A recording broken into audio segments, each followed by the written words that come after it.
যে এজন চৰকাৰী কৰ্মচাৰীক কিবা কাৰণত হঠাতে অকণমান নিজৰ দৰমহাটো 10 দিন আগত লাগে সে মোৰ দৰমহাটো 1 তাৰিখে হ'ব কিন্তু 25 তাৰিখে মোৰ দেউতাৰ বেমাৰ হ'ল বা 25 তাৰিখে মোৰ ল'ৰাটোক সাডেনলি তেওঁ কলেজত এডমিশন পাইছে তেওঁৰ ফিজটো আমি জমা দিব লাগে 1 তাৰিখে দৰমহা পামেই কিন্তু মোক 7 দিন 10 দিন আগত দৰমহাটো লাগে ৰাজস্থানত এটা নতুন তেওঁলোকে ব্যৱস্থা কৰিছে যে খুব কম ৰেট অফ ইন্টাৰেষ্টত এনেকুৱা আজিকালি বেংক থাকে যে লগে লগে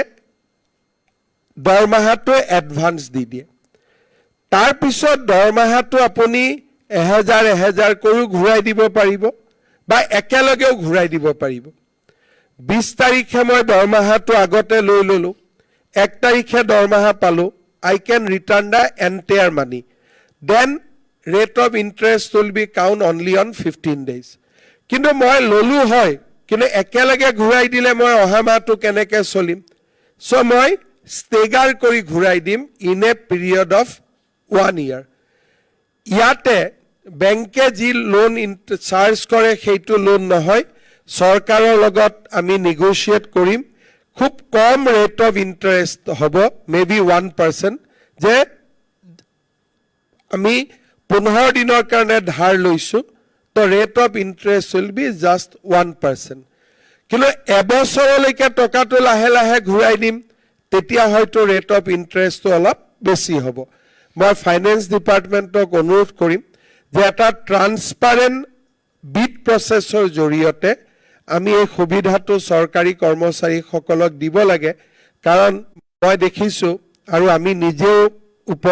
নিজেও এইবিলাক এক্সপেৰিয়েন্স কৰিছো আমাৰ দেউতাহঁতে চৰকাৰত কাম কৰিছিলে 1 তাৰিখে দৰমহা আহিব কিন্তু টকাটো 20 তাৰিখে লাগে দাদাক হোষ্টেলত দিবৰ কাৰণে কাৰোবাৰ ওচৰত হাত পাতিব লাগে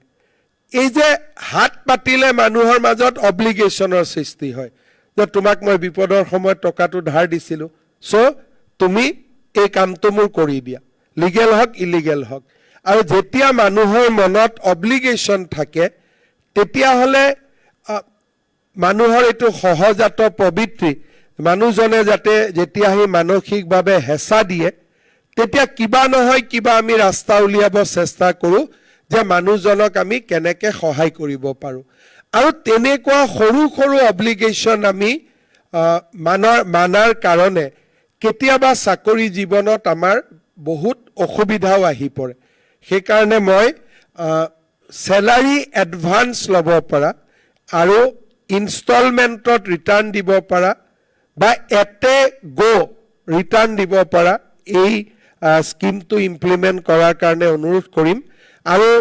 মোক যেটো ডেভছত প্ৰেজেন্টেশন দিছিলে Rajasthan is already implemented the process আৰু last year তেওঁলোকে 300 কোটি টকা এনেকে চৰকাৰী কৰ্মচাৰীয়ে এডভান্স ড্ৰ